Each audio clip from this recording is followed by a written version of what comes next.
নকুল আর বিশু দুজনে খুব ভালো বন্ধু। গ্রামে ওদের বন্ধুত্ব দেখে সবাই খুশি হতো। নকুল খুব ভগবান বিশ্বাসী আর বিশু খুব পরিশ্রমী। ওরা দুজনে মিলে একটা 1 বিঘে জমি কিনল, উদ্দেশ্য চাষাবাদ করে ধনী হওয়া।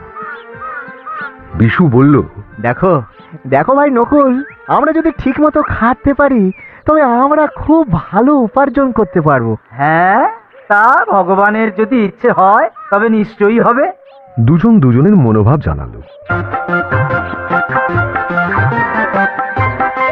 বিশু খুব পরিশ্রম করতে লাগলো, মাটি কাটা, জঙ্গল পরিষ্কার করা, বীজ বোনা।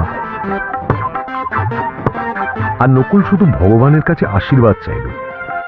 ও ভাবলো, আমাদের যা কিছু নিয়ন্ত্রণ করে সবই ভগবানই তো করেন। ভগবান আশীর্বাদ করলেই সব সম্ভব।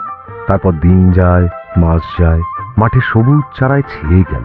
বিশু নকুলকে বলে, দেখেছো দেখেছো নকুল, কি সুন্দর চারা ধরেছে। হ্যাঁ গো, সবই ভগবানের আশীর্বাদ। আমি তো রোজ ভগবানকে ডাকি, রোজ।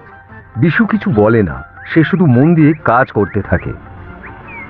আরো কিছুদিন গেল, ফসল ফলল, জমি সোনালী ফসলে ভরে গেল। নকুল আর বিশু খুব খুশি। নকুল আকাশের দিকে হাত জোর করে প্রণাম করে বলে, হে ভগবান, ভগবান, তোমার আশীর্বাদে এ সব সম্ভব, সব সম্ভব।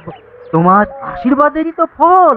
গো বন্ধু, বলেছিলাম না ভগবানের আশীর্বাদ ছাড়া একটা পাতাও পড়ে না, একটা পাতাও না।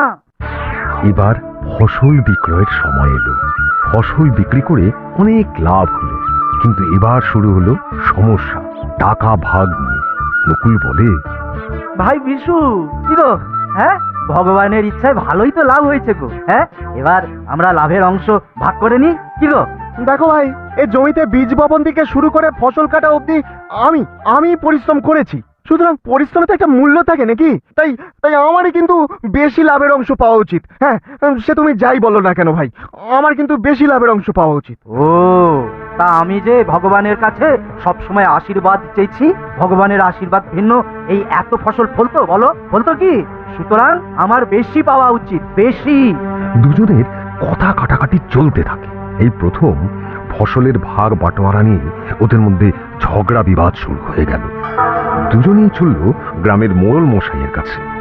মোড়ল মশাই সব শুনে বললেন, শোনো শোনো, তোমাদের আমি একটা কাজ দেব। তোমাদের মধ্যে যে এই কঠিন কাজটি করতে পারবে সেই লাভের অংশ বেশি পাবে। এই আমার বিচারে তোমরা খুশি হবে তো? হ্যাঁ মোড়ল মশাই, আমরা রাজি। এবার মোড়ল মশাই দুজনকে 2টো বস্তা দিয়ে বলেন, এই বস্তার মধ্যে কাকড় ভর্তি চাল আছে। কাল সকালের মধ্যে চাল আলাদা আর কাকড় আলাদা করে আনতে হবে। আমি দুজনের কাজ দেখে বিচার করব, কেমন? নকুল আর বিশু দুজনে বস্তা 2টো নিয়ে যায়। নকুল বস্তাটি মন্দিরে রেখে দেয়। মনে মনে ভাবে, হে ভগবান, ভগবান, তোমার আশীর্বাদ থাকলে সব সম্ভব হবে, সব। এটা আবার প্রমাণ হবে। হে ভগবান, দেখো ভগবান। কিন্তু বিশু রাতে সেজ বাতি জ্বালিয়ে চাল আর কাঁকড় আলাদা করতে থাকে। নকুল ভগবানের জন্য বস্তা 2টো রেখে ঘুমিয়ে পড়ে। সকাল হয়। বিশু বস্তার চাল আর কাঁকড় যতখানি পেরেছে আলাদা করে মোড়ল মশাইয়ের কাছে নিয়ে এসেছে। হুজুর হুজুর, পুরোটা সম্ভব হয়নি, কিছু বাকি আছে। মোড়ল মশাই মৃদু হেসে বলেন, এবার এবার নকুল কি কইল দেখি, তারপর বিচার করব। ওদিকে নকুল ভগবানের ওপর ভরসা করে। ঘুম থেকে উঠে বস্তা নিয়ে মোড়ল মশাইয়ের কাছে উপস্থিত। মোড়ল মশাই জিজ্ঞেস করেন, তুমি কি পুরো বস্তার চাল বেছে এনেছ?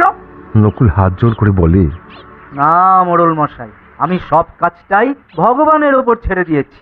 দেখুন মোড়ল মশাই, তার আশীর্বাদ আমি নিশ্চয়ই পাবো, নিশ্চয়ই। নকুলের উত্তর শুনে মোড়ল মশাই বলেন, তবে তুমি তোমার 2 হাত ব্যবহার করনি, ভগবানের হাতের ওপর নির্ভর করেছ। বেশ বেশ, দেখি একবার তোমার ভগবান তোমার কাজটা ঠিক করে করেছে কিনা। খোলো খোলো খোলো খোলো, বস্তা খোলো। নকুল বস্তা খুলে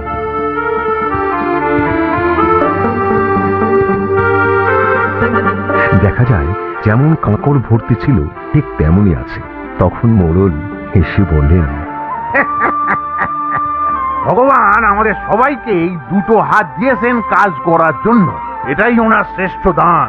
উনি তাদেরকেই আশীর্বাদ করেন যারা পরিশ্রম করে। বুঝলে নকুল, এই বিশুর পরিশ্রমেই তোমাদের ফসল হয়েছে, তুমি কোনো পরিশ্রম করনি। তাই লাভের অংশ বিশুই বেশি পাবে। নকুল সব বুঝতে পারল। কাজে মারাত্মক ভুল হয়েছে, সে সেটা বুঝতে পারল। মোড়ল আরো বললেন, নকুল, তুমি যদি বিশুর সাথে হাত মিলিয়ে কাজ করতে তবে তোমাদের আরো ফসল হতো, আরো বেশি উপার্জন করতে পারতে। এরপর থেকে নকুল আর বিশু তাদের জমির পেছনে পরিশ্রম করতে লাগলো। সে বছর আরো বেশি ফসল হলো, লাভ হলো অনেক বেশি। আর কোনোদিন ভাগ বাটোয়ারা নিয়ে তাদের মধ্যে কোনো বিবাদ হয়নি।